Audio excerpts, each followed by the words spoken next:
As you remember, we planted carrots and radishes in the same row this year to help space out the carrot seedlings. Well, both are sprouted and the radishes are sizing up nicely, so I think it's time to thin. Think being the operative word. Hey Danielle, is it time to thin? Wow, Sarah, these radishes have gotten really big. We're having a super warm spring here in New England, and it may be a little early yet to yank these radishes out, but I want to give the carrots enough room to grow. So, Sarah, get over here. So how can I tell when my radishes are ready? All right, so you look at the tops and see how these tops are pretty large and green.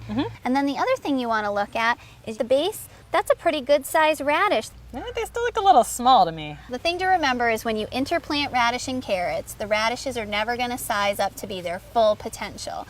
The other thing that you want to remember is that we planted a variety that was more oblong and not going to look like the ones that you see in the grocery store.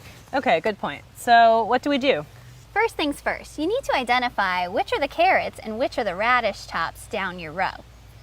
After determining which is which, gently pull out the largest radish plants, holding the soil around its base in place. This will prevent the carrot roots from being disturbed. Keep going down the line, pulling out at least a third of the radishes, selecting the largest tops to harvest. So the good thing is, even though these radishes are pretty small, I can still cook the leaves because they're nice and tender. Yeah, or eat them fresh right out of the garden in a salad. It's got some spiciness to it. And the good thing about young radish leaves is they don't have all those hairs on them yet. Right, exactly.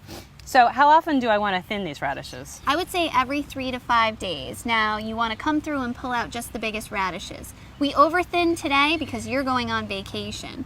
Now, if the carrots that are left behind are still too overcrowded, meaning if they don't have at least an inch or so of space on either side, you can go through and cut off the tops of the ones that are making the row too crowded. Now, Sarah, the only thing now that we've gone through and trimmed the carrots is you want to be worried about the carrot perfume fly. He's attracted to that scent of cut carrot tops. So cover up the crop with some of that extra reemay that you have for a day or two. Okay, why don't you hold Juno while I go get it? I don't Okay. want to have a replay of that tug of war you had the other day. No. Stay, June.